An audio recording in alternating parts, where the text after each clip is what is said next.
Welcome to the Money Huddle, a podcast that discusses financial topics for families, retirees, and small business owners. Hosted by Michael Baker and Ross Marinell. All opinions expressed by Michael and Ross or any podcast guests are solely their own opinions and may not reflect the opinions of Advisory Alpha. The podcast recording is for informational purposes only and should not be relied upon for investment decisions. Clients of Advisory Alpha may maintain positions in securities discussed on the program. All right, welcome back to this week's episode of the Money Huddle. My name is Michael Baker, and I'm here with my business partner, Ross Marinell. Ross, how you doing today, bud? Hey, Michael, I'm doing wonderful. How are you? I'm fantastic. It's a beautiful day outside. Looking forward to the weekend. Excited for some of this spring and summertime weather, especially with businesses and life like reopening around here. I was going to say, this is my favorite time of the year, other than the absurd amount of pollen that's everywhere. And of course, I'm allergic to everything outside. But other than that, I love it. It's been really bad lately. I've wanted to wash my car for a few days now, and I keep thinking it's going to rain, and then it doesn't rain. So my car is like this yellow dinge mobile right now, and you just drive around town and you just see But I swear the other day I thought there was like a yellow haze in the sky because of pollen. It's disgusting. So, well, it's good to be here. We've had some interesting market events happen over the last couple of weeks. So this week saw Coinbase IPO. So Coinbase being one of the largest, if not the largest, crypto exchange. Would you here agree? In the U.S. Is that here in the U.S. Here yes, in the U.S. 100%. Yeah. Okay.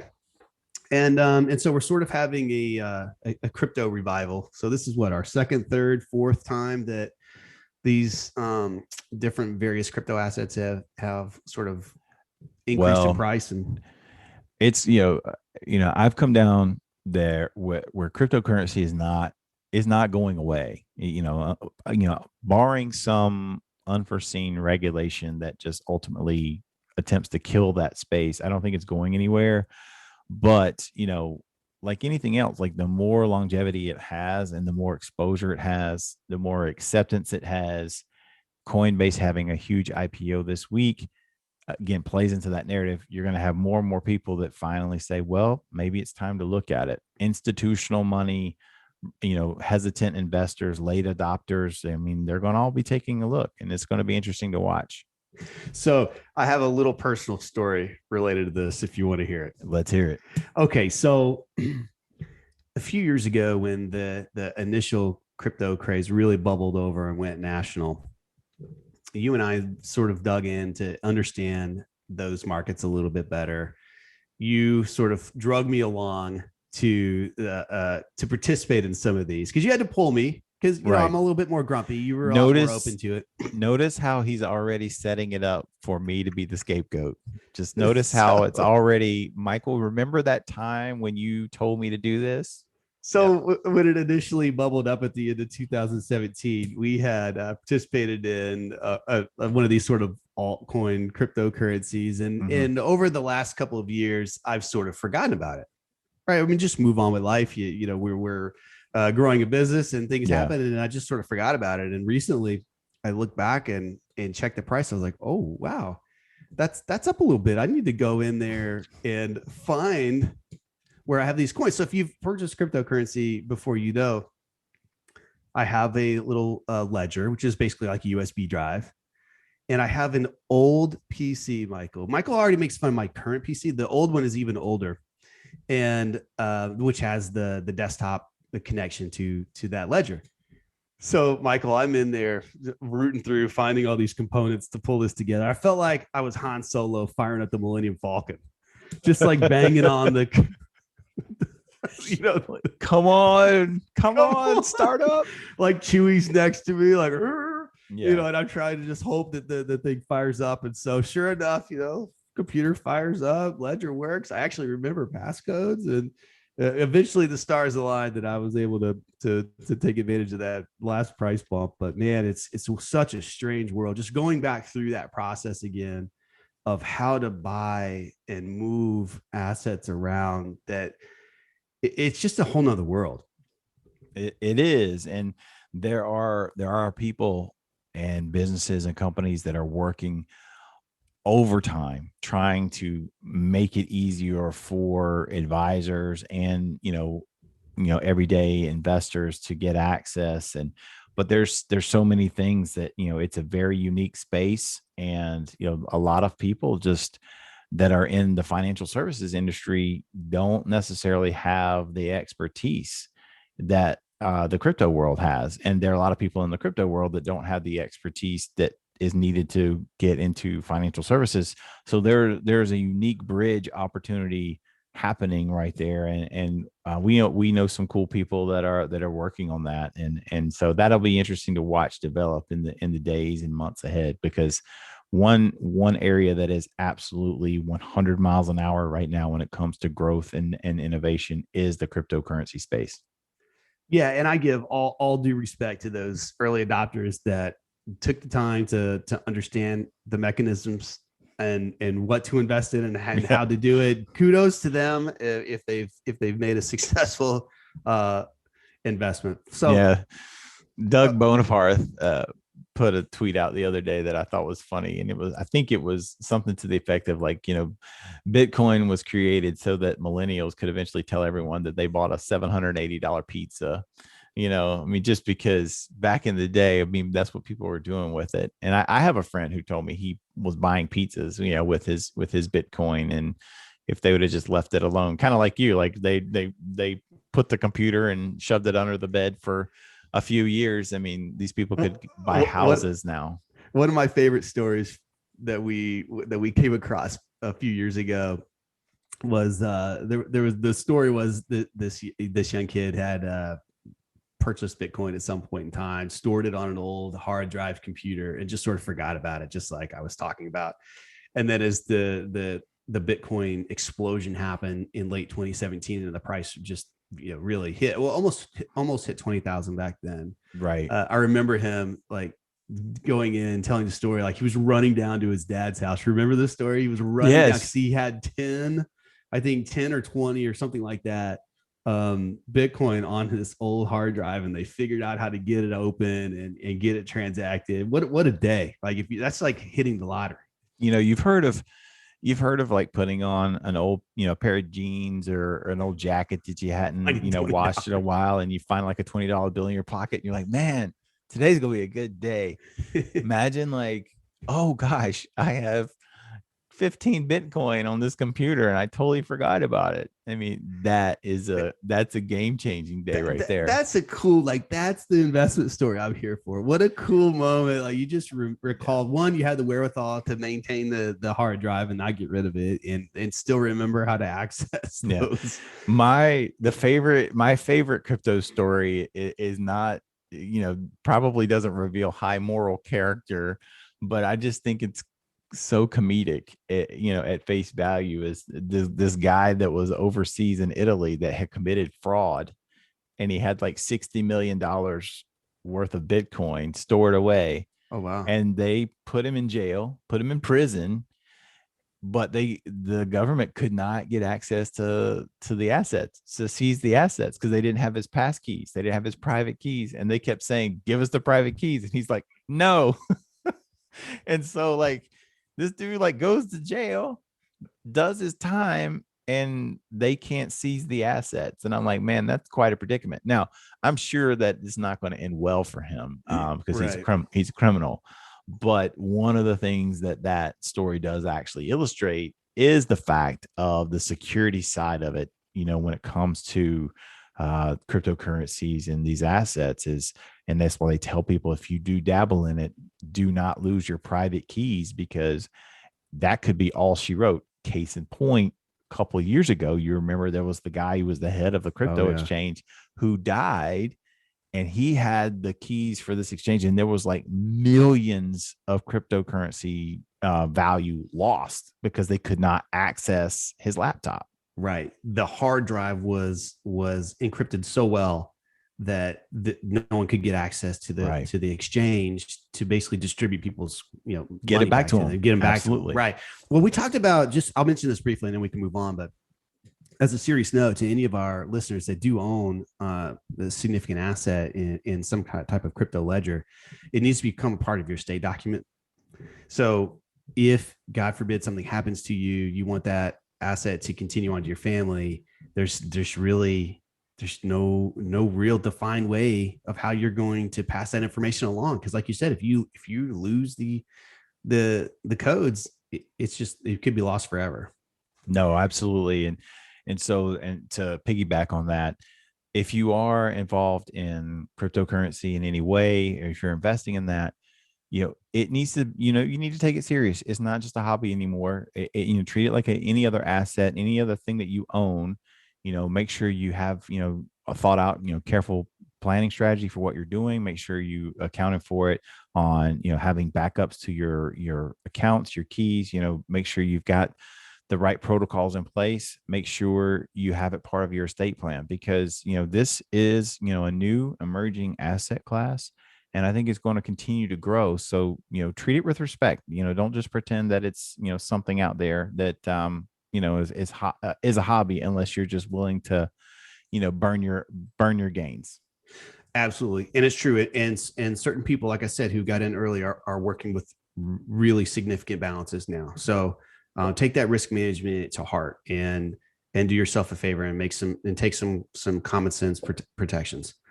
All right, so let's move on. So I saw a really neat thread come through this week about Jeff Bezos and some of his sort of lasting approaches to management and investing. And as most of our listeners probably know, Jeff Bezos is going to step down as the CEO of Amazon and move on to the next phase of his life. He may go down as one of the greatest CEOs of all time. I mean, maybe the best. I don't know. I mean, I guess that time will tell, but he's been an incredible CEO of a company that a lot of people discounted when it first started in the late 90s. And so some of his, I would say, approaches to management are starting to be documented and shared a little bit more now that he's stepping down. It's interesting, Michael. Maybe this is just from where we live and in our location. I just don't see Jeff Bezos in the news, on interviews, as widely as some other of some of the wealthiest people in our country, like Elon Musk and Bill Gates and Warren Buffett. These people seem to be on television every day, and I just don't see Jeff Bezos having that level of presence in the media. Am I wrong, or do you see that? No, I don't see him too often. He keeps a pretty low profile for the most part. I'm sure he's involved in some things, but he's not. The most of the time when I see him involved in the news, it's he's getting put down by some of these politicians, like Ocasio-Cortez, because he wants to have tax credits for his headquarters and stuff like that. That's usually what I see. Okay, so I want to take one of these points and share it, and then kind of expand it into the retirement planning space. So this was something. Let me dive right in. So he said there are two kinds of decisions. One-way door decisions are irreversible, so make them slowly. Two-way door decisions are the opposite. Since you can go back on them, you should make them quickly. So they had a different methodology depending on the type of decision it was. So if it was a one-way door decision, they became very methodical, careful, slow, have more deliberation. If it was what they considered a two-way door decision, something that you could go back and make a quick reversal on, move faster. And identifying that most decisions were two-way door decisions and interchangeable. So as I think about some of the retirement planning decisions that people face, I think there are some one-way door decisions, and I think there are some two-way door decisions. And I wanted to chat about that a little bit. Maybe I can just dive in and share a couple of one-way door decisions that I see as being really important items to be careful about. Yeah, go ahead. So the first one I thought of was for anyone who has a cash balance pension plan and you are retiring, you have a one-way decision to make, which is, do you activate the income through that pension, or do you roll that balance over to, let's say, an IRA and invest it in a different manner? This is a decision that needs to be made carefully, slowly, and methodically, because one, there needs to be considerations into how much income can it provide? Who does it cover? How long do you think that will last? What's your health, your expectation for your life expectancy? How much does that balance represent your total net worth if you want to have a net worth transition to heirs down the road and you're concerned that maybe you won't live long enough to fully reap the benefits of that? That's a very complicated decision-making process that I think sometimes gets made a little quickly. I would agree with that 100%. I think that one of the biggest mistakes that people can make is not carefully thinking through the true value of a pension. And there are multiple approaches to take to that. Probably it could be conversation could be its own podcast in and of itself to explore on a deeper level. But generally speaking, it seems like a lot of the generic advice has been when we've talked with people is, to roll it out instead of doing like a thorough analysis on the value of the pension. And, on top of that, where we always come down on stuff is like, well, let's look at the overall plan. Like what are we trying to accomplish? And so for people who are looking to retire, most of the time they're saying, hey, well, I want to retire. I want to have a certain amount of income for my lifestyle. And I don't want that money to ever end. Like, I don't want to run out of money in retirement. And so there are a couple of factors that need to be taking place there. And pensions, one of the things they do offer is a lifetime income benefit. And you have to kind of know how to evaluate that in context of what's being offered as a lump sum buyout.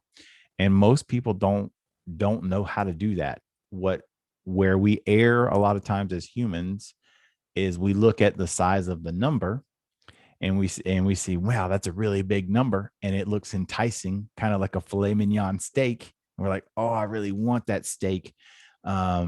Instead of thinking about like, well, what is that? How does that number translate into income? What does that look like from an income standpoint? And so that's an area that I think a lot of advisors can really help people. And like you're saying, to your point, a lot of people should pump the brakes. And when you're given the opportunity to consider or evaluate a pension rollover or a pension buyout, you need to make that carefully because there is no do-over. Exactly. And so in that vein, when it comes to income, Social Security is another one of those. It's not completely a one-way door decision. We know that you have 12 months to make a reversal one time, repay the benefits. In actuality, once you start Social Security and start receiving that income, it becomes a little bit of a challenge to go back. If you decide, oh, I made a mistake, I want to change my mind, you've got to repay those benefits. You've got to do it within a timely manner. And you have that one sort of get out of jail free card. So for all intents and purposes, that's pretty much a one-way decision, kind of in the same vein as to when you start the cash balance pension plan. But I want to throw another one at you, which is a lot of times at retirement, we have the opportunity. Do we continue a life insurance policy or do we cancel a life insurance policy? So a lot of times people think, well, I've made it to retirement. I've saved all the money I'm going to save. We have a pretty substantial nest egg here to protect, future generations. And if you go back then and cancel a life insurance policy that maybe you've had for 10, 20, 30 years, it may be a one-way decision because you may not qualify for that same level of coverage. You may not qualify under those same terms. And that's another decision where it should take some pause and just think through what are the ramifications if I terminate any type of insurance agreement at that time. Any thoughts on that? No, I mean, that's a great one. And the other one is, a lot of life insurance, has the ability to be converted.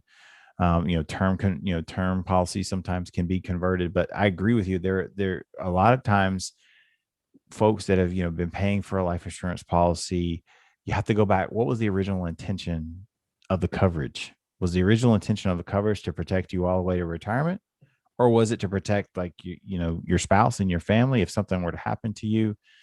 Because I think a lot of people still want their wives, their kids, their husbands, their spouses, whomever, is they're interrelated with, financially or, relationally, to be okay if something were to happen to them.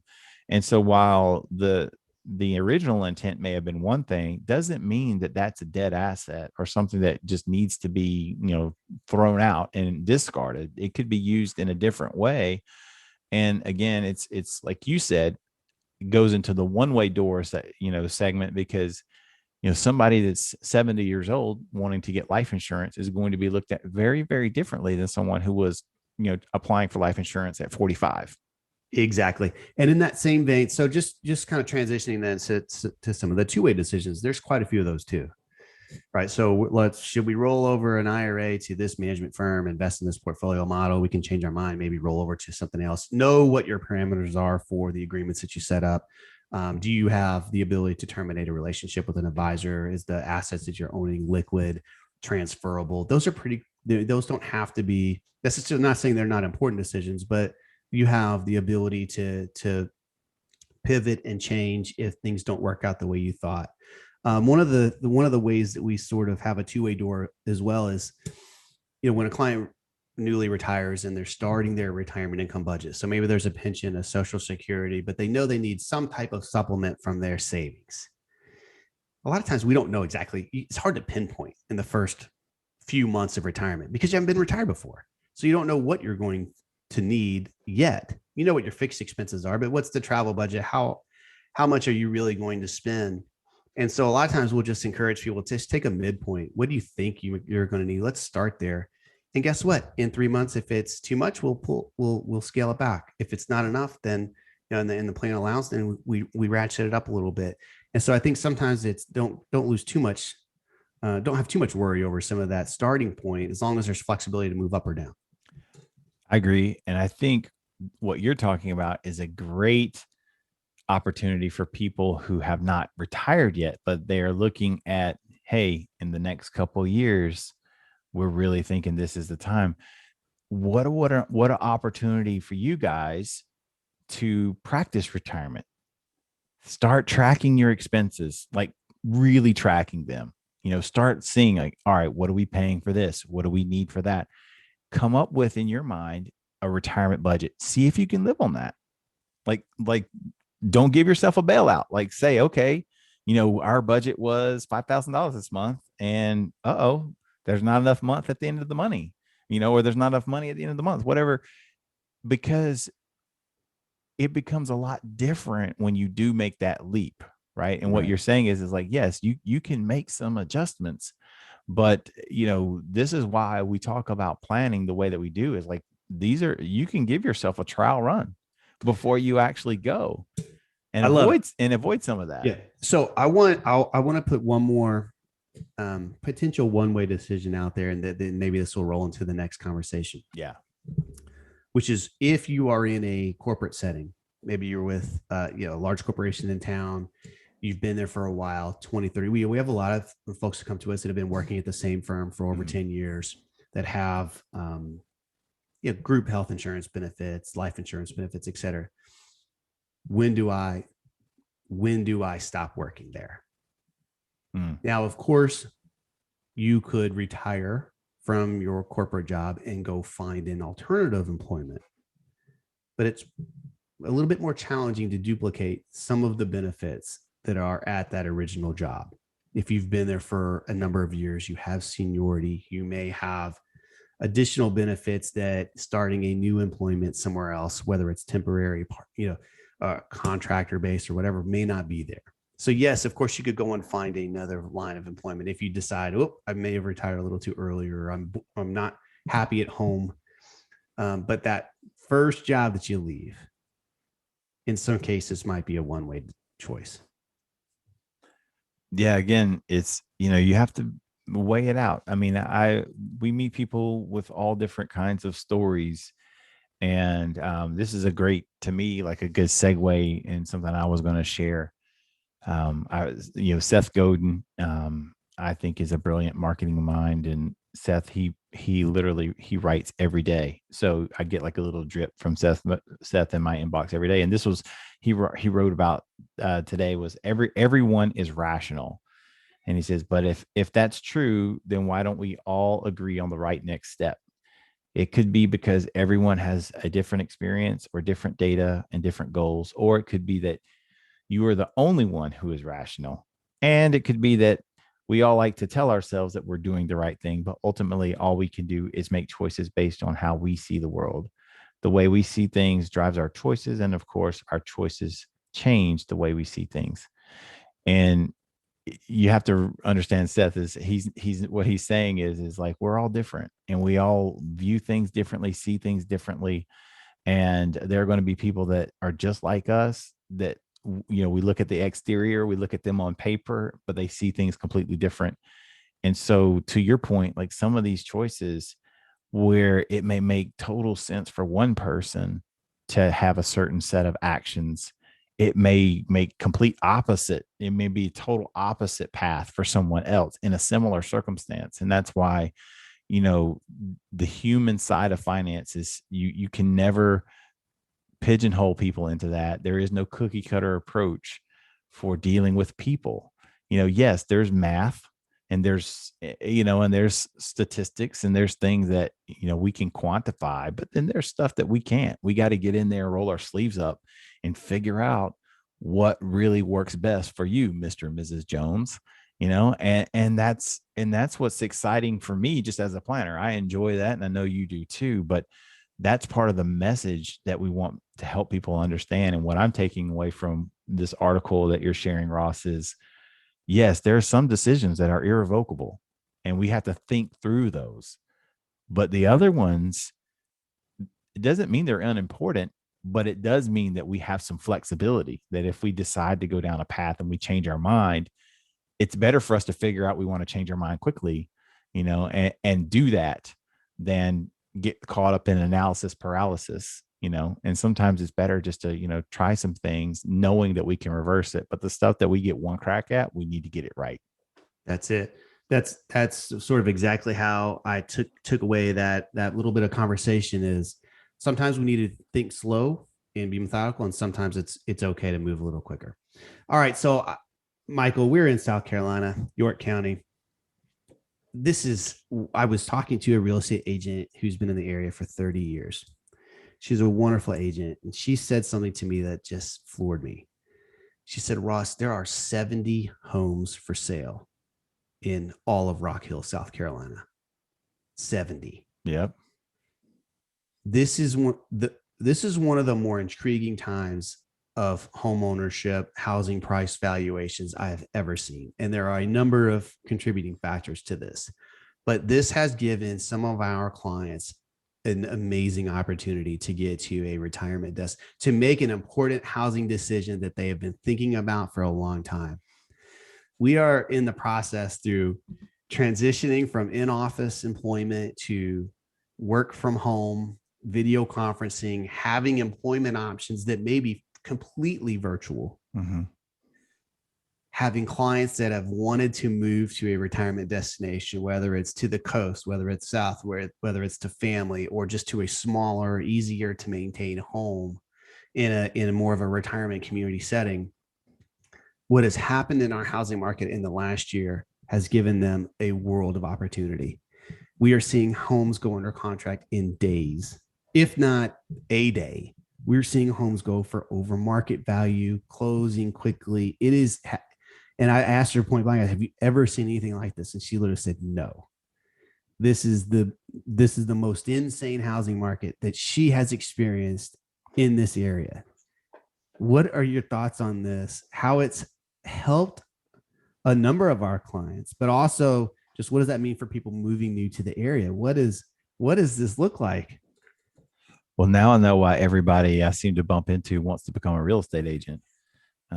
Because, what a time to be in that business. My thoughts are, there are a number of factors driving things. We are very fortunate in that this area that we live in, there are lots of areas that are similar, but the area that we live in is experiencing just, dare I say this word, unprecedented economic growth.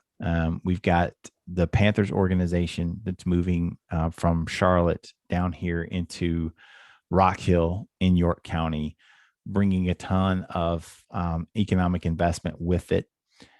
We've got other businesses looking at Rock Hill as a destination spot now. And so we're just continuing to see this. Plus, if you couple the fact with everything that you just mentioned with the differences in work from home, people being able to not necessarily be locked into a certain location if they want to work for a company. And then you have to think about home building costs. One of the factors that's driving this is commodity prices. And I was reading an article today that was saying, a certain stack of lumber was, over $1,000, where a year ago it was like $350. And so that's driven up the cost to build, which, drives the value of other homes that already exist. So it's, and then throw in low interest rates. So this is an interesting environment. The one thing that I would say, though, is for people that are looking to take advantage of these prices and possibly sell and downsize.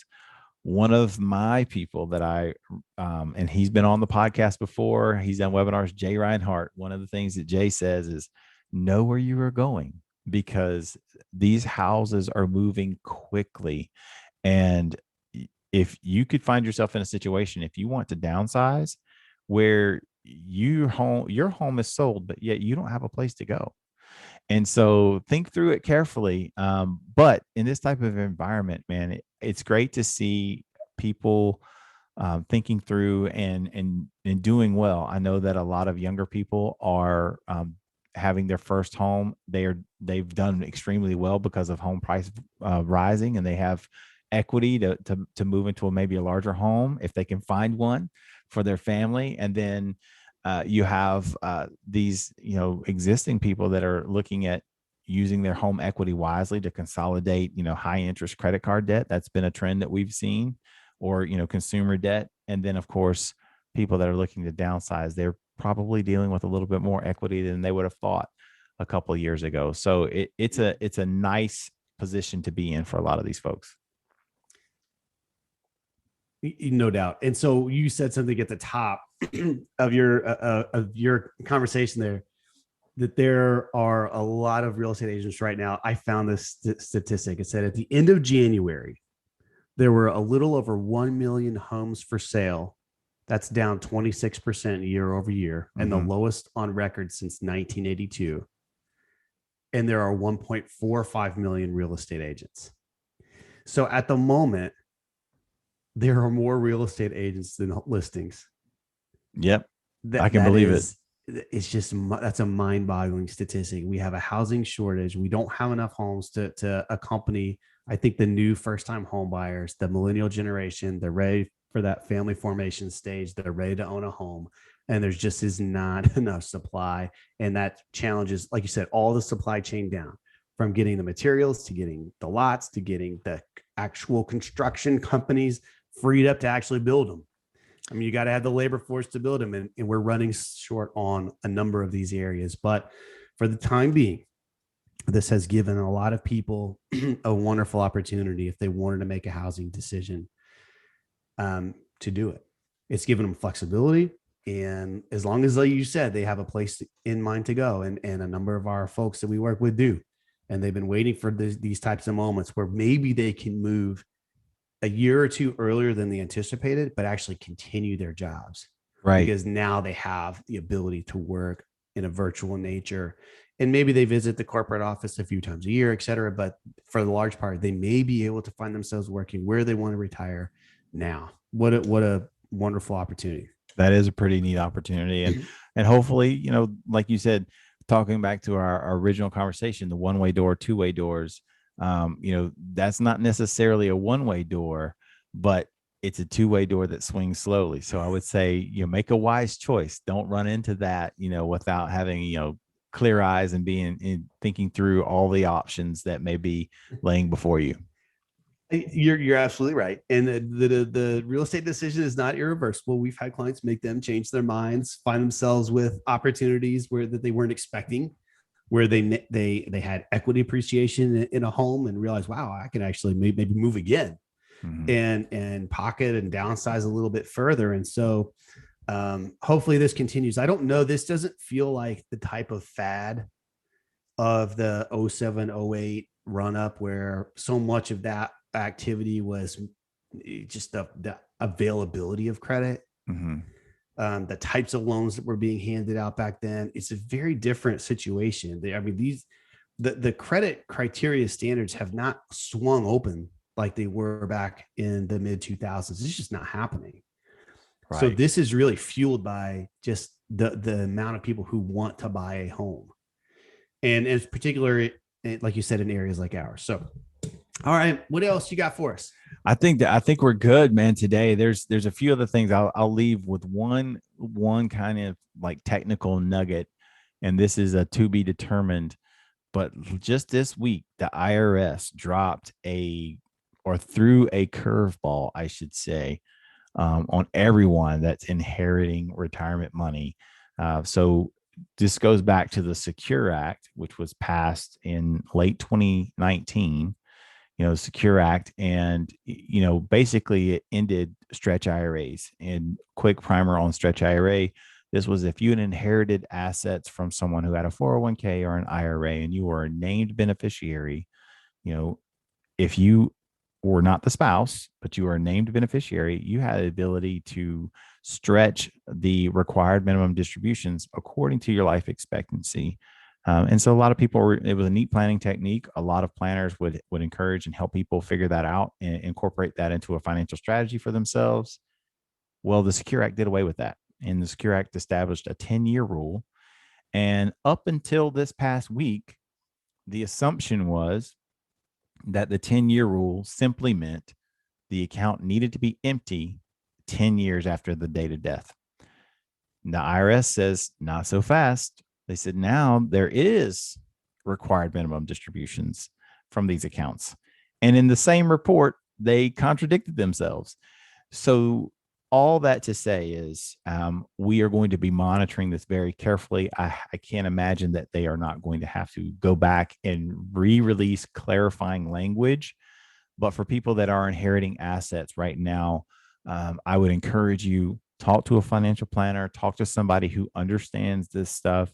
You do not want to get this messed up, because required minimum distributions are what? They are required. If you don't play by the rules, you could face penalties, and nobody wants to deal with that.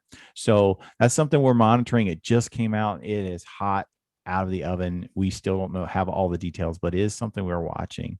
And, in the meantime, I think if, just to recap our show, it definitely sounds like, people that are facing retirement is one of the biggest life transitions that I can think of.